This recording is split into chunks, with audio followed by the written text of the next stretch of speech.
नमस्कार दोस्तों, कैसे हैं आप सभी लोग। बहुत अच्छे होंगे। चलिए, अभी इसके पहले एक हमने वीडियो डाला था कि इंटरव्यू की तैयारी कैसे करें, उससे संबंधित कुछ और क्वेश्चन भी निकल के आ रहे हैं पार्ट 2 के रूप में। उन पे चर्चा करते हैं कि पार्ट 2 के रूप में और क्वेश्चन क्या निकल के आ रहे हैं। विशेष तौर से इसमें हमने समाजशास्त्र से संबंधित आप किस तरीके से तैयारी करें, क्वेश्चन पूछे जाएंगे, उसके बारे में हमने जोर दिया गया है। और अन्य विषयों से संबंधित भी छात्रों के लिए लाभकारी होगा। बहुत से इसमें कॉमन क्वेश्चन हैं, बहुत से इसमें समाजशास्त्र से संबंधित क्वेश्चन भी रखे गए हैं। क्योंकि हमारा सब्जेक्ट है सोशियोलॉजी, इसलिए हमने समाजशास्त्र से संबंधित कौन से आपसे क्वेश्चन पूछे जा सकते हैं इंटरव्यू में, उन पे आप पे जोर दिया गया है। और बताया गया है कि कौन सी आपकी व्यक्तिगत पृष्ठभूमि से जुड़े क्वेश्चन भी पूछे जा सकते हैं।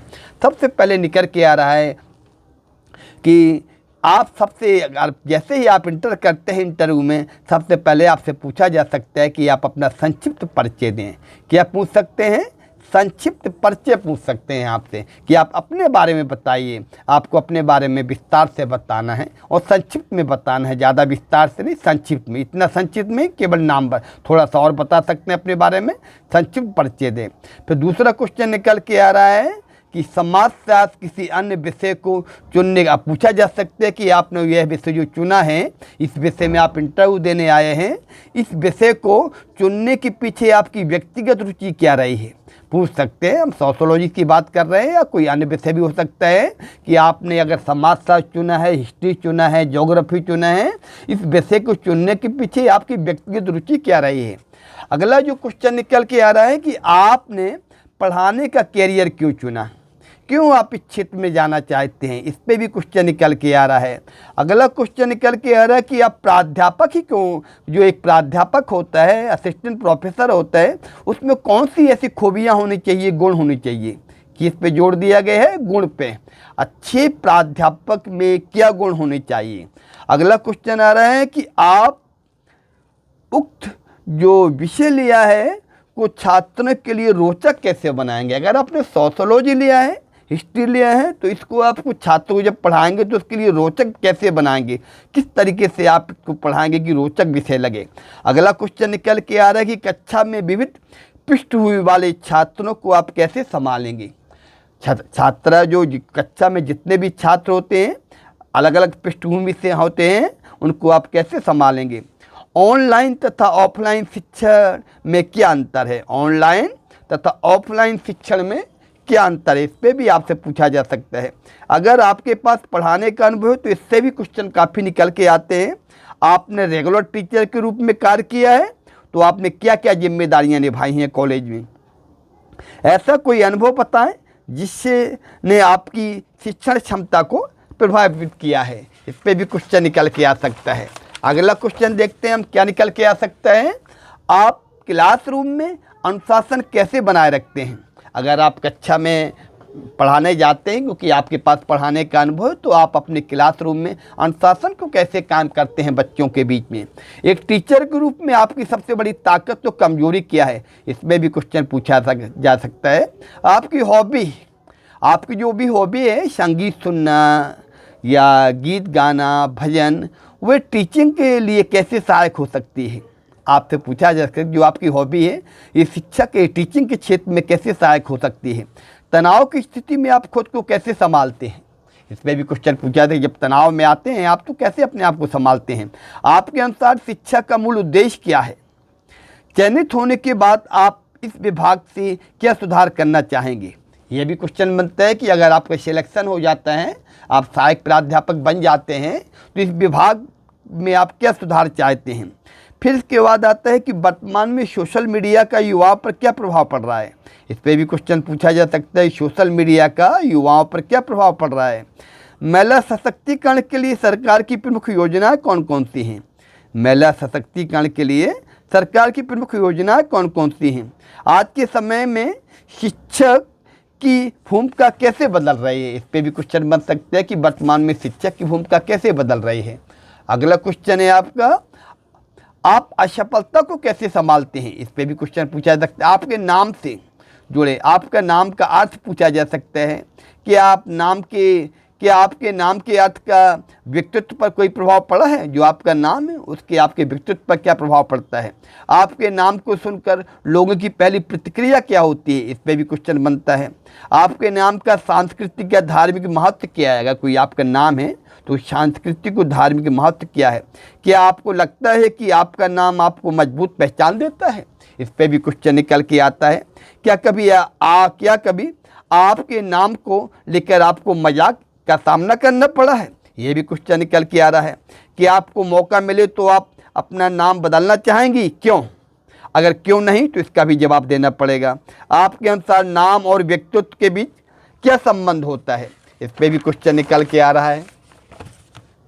आगे हम देखते हैं कि जन्म तिथि से संबंध है। अगर आपकी जन्म तिथि है उससे भी क्वेश्चन निकल के आ रहा है कि आपकी जन्म तिथि कोई भी है, 2 अक्टूबर है कुछ है, तो क्या इस दिन का कोई विशेष महत्व है, इस पर भी पूछी जा सकता है क्वेश्चन। कि आप हमेशा अपने जन्मदिन खास तरीके से मनाते हैं, यदि हाँ तो कैसे। क्या बचपन में आपका जन्मदिन मनाने से जुड़ी कोई यादगार घटना है, इस पर भी क्वेश्चन बन सकता है। कि आपको लगता है कि जन्मदिन आत्म मूल्यांकन का एक अच्छा आधार है, इस पर भी क्वेश्चन निकल के आ सकता है। जिस जगह में आपका जन्म हुआ है उस स्थान के बारे में पूछ सकते हैं। आप कहाँ से हैं, आपका उक्त शहर की क्या खासियत है, जिस शहर में आपका जन्म हुआ है उक्त शहर की सामाजिक संरचना क्या है, उक्त जिले से उच्च शिक्षा के लेकर आगे बढ़ने की क्या चुनौतियां हैं, इसमें भी क्वेश्चन निकल के आ सकता है।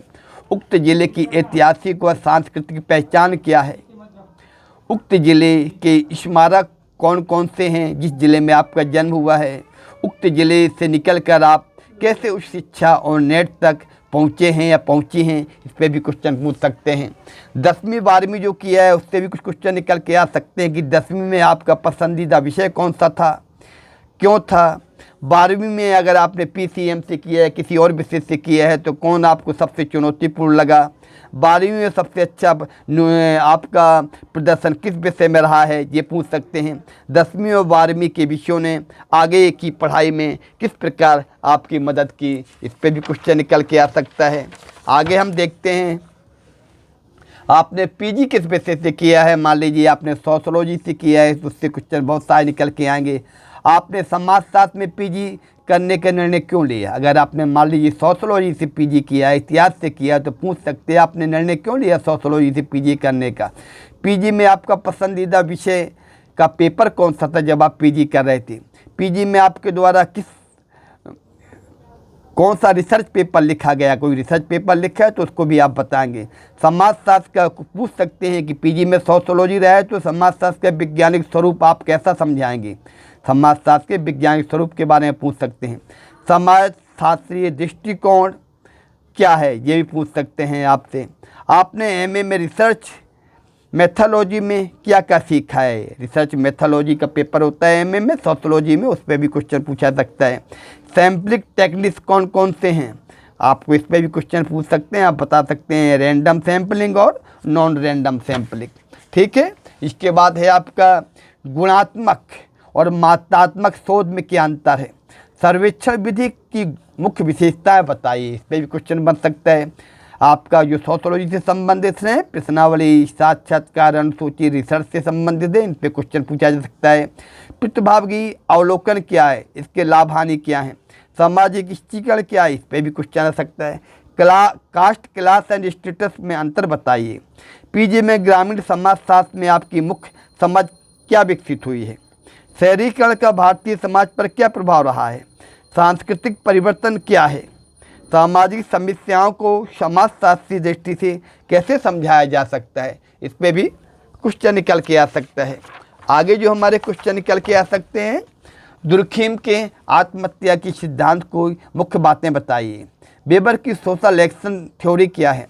आधुनिकीकरण व पश्चिमीकरण में क्या अंतर है। वैश्वीकरण का स्थानीय संस्कृति पर क्या प्रभाव पड़ा। समाजशास्त्र से अन्य क्वेश्चन भी निकल के आते हैं। समाजशास्त्र की परिभाषा आपसे पूछी जा सकती है। समाज और समुदाय में क्या अंतर है, इस पर भी पूछा जा सकता है। सामाजिकरण क्या है, इस पर भी पूछा जा सकता है। संस्कृति और सभ्यता के बारे में क्या अंतर है। अगला क्वेश्चन निकल के आ रहा है कि सांस्कृतिक विलंबना क्या है, इस पर भी पूछ सकते हैं। सामाजिक विभेदन क्या है, सामाजिक स्त्रीकरण क्या है, जाति व्यवस्था की वर्तमान स्थिति क्या है, इस पर भी क्वेश्चन निकल के आ रहा है। अच्छा, वर्ग और जाति में क्या अंतर है, सामाजिक परिवर्तन के मुख्य कारक कौन कौन से हैं।